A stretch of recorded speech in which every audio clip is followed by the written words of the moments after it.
Olá, meus irmãos, graça e paz seja convosco. A lição de hoje, o título é O que importa?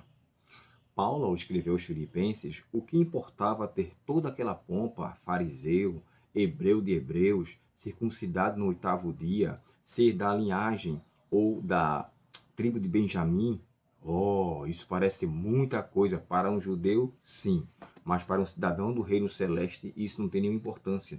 Paulo depois a considera, como eu falei para vocês na lição de ontem, como refúgio, ou seja, considera isso como algo sem importância, como que fosse um lixo, referente ao que Deus tem para me conceder.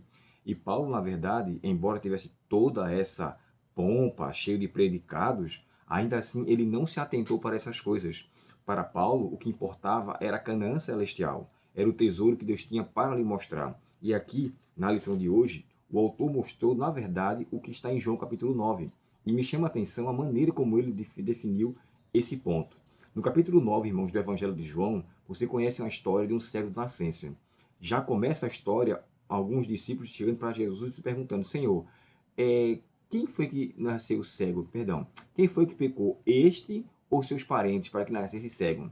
Aí Jesus descarta essa questão de que alguns levariam a culpa dos seus pais. Ele fala, nem ele, nem os seus pais, mas para que se cumprisse nele a palavra de Deus. Em seguida, Jesus começa a falar, eu sou a luz do mundo. Quem andar comigo não andará em trevas.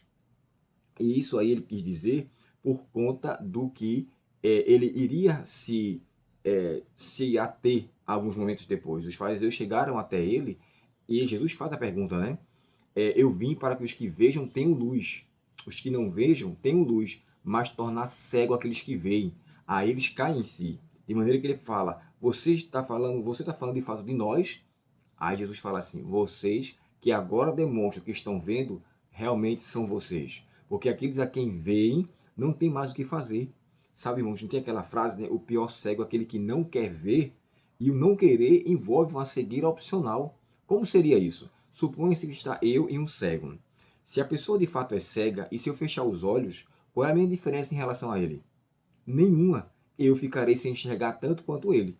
A questão é eu querer ficar cego. Se eu quiser enxergar, é só abrir os olhos. Eu tenho, por esse ponto, a questão da opção. O outro é cego, de fato, por alguma deficiência, por alguma situação, de fato, ele é cego. Mas eu quis. Jesus estava falando isso para aqueles que, na verdade, quiseram se tornar cegos, sabendo de fato quem era Cristo. E aí vem um ponto crucial, irmãos. Olha, eu tendo a consciência de quem é Cristo, sabendo o que ele tem para me oferecer, sabendo que ele vai voltar, sabendo que um céu me aguarda, uma nova terra, um mundo sem dor, sofrimento. Eu conhecendo a ele, ainda assim escolho as ninharias deste mundo, eu sou de fato um cego por escolha. Essa imagem da lição, ela deixa. É bom que a gente sempre estudar cada dia da semana, sempre remonte para o tema da central, que é a imagem da lição junto com o seu título. Olha, aqui poderia haver várias formas de salvação ou de salvamento. Ele poderia se envolver, mas ele conhecia de fato a Cristo, de onde de fato tinha luz. Aqui, de onde vão essas cordas? Até onde elas podem levá-lo? Ele não sabe. Então, se o mundo é incerto, embora haja uma oportunidade de esperança, eu tenho que entender o seguinte: isso aqui parece me trazer segurança, mas eu não sei, na verdade, o fim que ele vai levar. E se eu não sei para onde ela vai me levar, eu não vou optar por isso. Quem sabe para onde vai, não se preocupa. Perdão.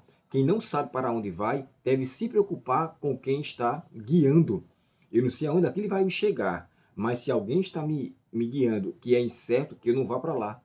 Se eu sei que o caminho para a minha salvação é Cristo, eu não posso escolher nenhum outro meio. Jesus falou, né?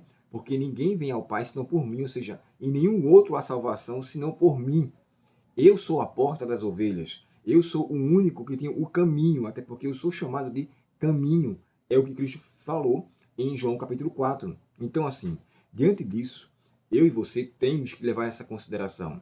Deus é o único que tem um final garantido.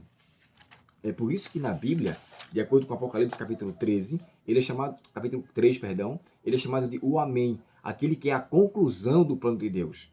Amém no sentido de que eu sou o desfecho de tudo o que vai ocorrer, de tudo o que vai ser no final dos tempos, o que eu tenho para oferecer.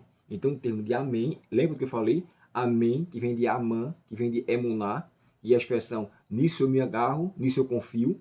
Essa é a significação, um agarramento é o que está na pessoa segurando ali na cruz de Cristo. Sejamos seguros com Ele e nos mantenhamos firmes até Ele voltar. Não troque o que Deus quer lhe dar para a eternidade pelas ninharias que o inimigo oferece nessa terra, porque isso tudo vai passar e depois iremos nos perder se não optarmos por aquilo que Deus fez para conosco com tão grande amor. Vamos orar?